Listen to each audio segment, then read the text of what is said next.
அனைவருக்கும் வணக்கம். ரொம்ப ஒரு நல்ல செய்திங்க. ஏன்னா பிடிபிஆர்டி வந்து பார்த்திங்கன்னா, இதுவரைக்கும் அதிகாரப்பூர்வ தகவலா எதுவுமே உண்மையில்லாத தகவல்களா இத்தனை மாதம் நடந்துச்சுங்க.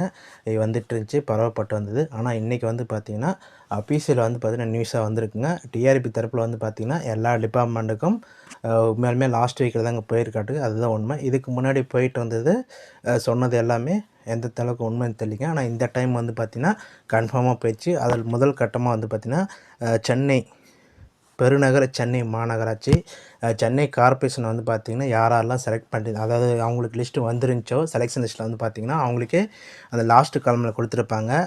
சென்னை கார்ப்பரேஷன் கொடுத்துருப்பாங்க. அந்த ஸ்கூல் யாரெல்லாம் செலக்ட் ஆகிருந்தாங்களோ எல்லா சப்ஜெக்ட்டுமே வந்து பார்த்திங்கன்னா வருகின்ற செவ்வாய்க்கிழமை வந்து பார்த்திங்கன்னா ஒரு கவுன்சிலிங் கூப்பிட்ருக்காங்க. சான்றிதழ் சரிபார்ப்பு முடிஞ்சுட்டு அதை கையோட தொடர்ச்சியாக போகிறாங்க. வழக்கமாக வந்து பார்த்திங்கன்னா அது ஒரு ஃபார்மாலிட்டிஸ் தாங்க பார்ப்பாங்க. ஏன்னா எல்லாமே வந்து பார்த்திங்கன்னா எல்லா பேரண்ட் டிபார்ட்மெண்ட்டுமே வந்து பார்த்திங்கன்னா இந்த ஜென்யூனிட்டி சர்டிஃபிகேட் வந்து பார்த்திங்கன்னா கண்டிப்பாக பார்ப்பாங்க. சர்டிஃபிகேட் வெரிஃபிகேஷன் பார்ப்பாங்க. அதனோட தொடர்ச்சியாக வந்து பார்த்திங்கன்னா இப்போ வர செவ்வாய்க்கிழமை வந்து பார்த்திங்கன்னா சான்றிதழ் சரிபார்ப்புக்கு கூப்பிட்ருக்காங்க. இதில் வந்து பார்த்திங்கன்னா சர்டிஃபிகேட் வெரிஃபிகேஷனுக்கு என்னென்ன சர்டிஃபிகேட்லாம் கொண்டு வந்து சொல்லியிருக்கிறாங்க. இப்போ சென்னை கார்ப்பரேஷன் வந்து பார்த்திங்கன்னா கால் லெட்டர் கொடுப்பாங்க. அந்த கொடுத்துருக்காங்க. அதனோட ஒரிஜினல் காப்பி ப்ளஸ் வந்து பார்த்திங்கன்னா டிஆர்பி கால் லெட்டர். அதே மாதிரி வந்து பார்த்திங்கன்னா வேறு ஏதாச்சும் லெட்டர் வந்து டிஆர்பியில், ஏன்னா ஒரு சில பேருக்கு வந்து விதைகள் வச்சுருப்பாங்க, ஒரு சில இஷ்யூஸ் இருப்பாங்க. அந்த லெட்டர் ஏதாச்சும் வந்துருந்துச்சா சொல்லிட்டு கொடுப்பாங்க. அதே மாதிரி பர்த் சர்டிஃபிகேட்டு, எம்ப்ளாய்மெண்ட் கார்டு கேட்டிருக்காங்க, கம்யூனிட்டி சர்டிஃபிகேட் கேட்டிருக்காங்க. அதே மாதிரி 10th mark sheet, 12th mark sheet, UG mark sheet அதை கேட்டிருக்காங்க. UG degree certificate with mark sheet கேட்டிருக்காங்க. இது எப்பயுமே வந்து பார்த்திங்கன்னா எந்த டிபார்ட்மெண்ட் டிஎன்பிசி எடுத்தாலும் சரி, மற்ற எந்த எக்ஸாம் எடுத்தாலுமே இது வந்து நடைமுறை இருக்குதுங்க. அதனால் ஒரிஜினல் நீங்கள் எடுத்துகிட்டு போக போகிறீங்க. இது அடிஷனலாக வந்து பார்த்திங்கன்னா ஒன்றும் பெருசெல்லாம் நீங்கள் பண்ணிக்க தேவையில்ல. நீங்கள் டிஆர்பியோட சிவி பிடிபிஆர்டிக்கு என்ன நீங்கள் சிவி அப்போ எடுத்துகிட்டு போனீங்கன்னா அதே ஃபைலை வந்து பார்த்திங்கன்னா அப்படியே எடுத்துகிட்டு போயிடுங்க. அது மட்டும் போதுமானதுங்க. ஒரு 2 காப்பி மட்டும் ஃபோட்டோ மட்டும் எக்ஸ்ட்ரா எடுத்துகிட்டு போயிருங்க. வேறு எதுவுமே உங்களுக்கு தேவை கிடையாது. அதில் என்ன காப்பி இருந்தீங்களோ அதை நீங்கள் அப்படியே எடுத்துகிட்டு போனால் போதுமானதுங்க. இங்கே நீங்கள் டிஆர்பியில் கேட்காதது இங்கே என்ன கேட்குறேன்னா உங்களுக்கு அடிஷனலாக எம்ப்ளாய்மெண்ட் கார்டு மட்டும் அடிஷனலாக கேட்டிருப்பாங்க. அதை மட்டும் நீங்கள் பிரிண்ட் அவுட் எடுத்துகிட்டு போனால் போதுமானதுங்க. மற்றபடி டிஆர்பியில் நீங்கள் சிவிக்கு என்ன எடுத்துகிட்டு போனீங்களோ அதே தான். ப்ளஸ் வந்து பார்த்திங்கன்னா சென்னை கார்ப்பரேஷன் கால் லெட்டரும் எம்ப்ளாய்மெண்ட் கார்டும் கேட்டிருக்காங்க. அதை நீங்கள் எடுத்துகிட்டு போனால் போதுமானது.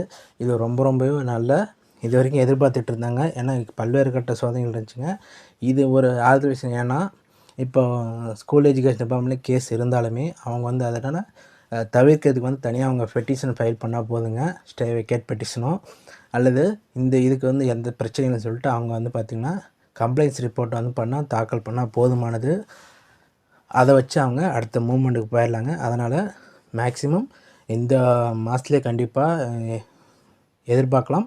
அப்படி நீங்கள் கொஞ்சம் டிலே ஆகினாலுமே அடுத்த மாதத்தில் ஃபஸ்ட் வீக்கில் செகண்ட் வீக்கில் வந்து பார்த்திங்கன்னா பள்ளிக்கல்வித்துறை சார்பாக, ஏன்னா இதில் வந்து பார்த்திங்கன்னா அதிகபட்சமான கேண்டிடேட் வந்து பார்த்திங்கன்னா ஸ்கூல் எஜுகேஷன் டிபார்ட்மெண்ட் தாங்க. மற்றவங்க கொஞ்சம் கம்மி பேர் தான். ஏன்னா கடைசியில் வந்து ரிவர்ஸில் வந்து பார்த்திங்கன்னா ஸ்கூல் எஜுகேஷனும் ஏடி வெல்ஃபேர் அல்லது வந்து பார்த்திங்கன்னா மற்ற அந்த பிசி வெல்ஃபேர் இதெல்லாம் பார்த்திங்கன்னா அவங்க அதில் கூப்பிட்ருப்பாங்க. அதனால் இப்போ அவங்கள பொறுத்த வரைக்கும் இப்போ அந்த கடைசியில் ஏன்னா இப்போ ஸ்கூல் எஜுகேஷன் மட்டும்தான் கேஸ் இருக்குங்க. அந்த 2% வந்து பார்த்திங்கன்னா ப்ரொமோஷன் கேஸு. அதுவுமே உங்களுக்கு பெருசாக வந்து பார்த்திங்கன்னா பாதிப்பு ஏற்படுத்தாது. இவங்க தரப்பில் அதை முடிச்சுக்கிட்டாங்கன்னா முடிஞ்சிருங்க. அதனால் ஒரு கண்டிப்பாக ஒரு சந்தோஷமாக நீங்கள் எதிர்பார்க்கலாம். அதனால் எல்லாமே ஒரு ஆயத்தமாக இருந்துக்குங்க. Okay friends, thank you. ஏதாச்சும் டவுட்னா கமெண்டில் பண்ணுங்கள். உங்களுக்கு வந்து பார்த்திங்கன்னா இது தொடர்பாக அடுத்தடுத்த வீடியோ வரும்போது கண்டிப்பாக இதனோட அதிகபட்ச தகவலை உங்களுக்கு ஷேர் பண்ணிக்க நானும் சந்தோஷமாக வந்து பார்த்திங்கன்னா வெயிட் பண்ணிகிட்ருக்கேன். Okay, thank you friends.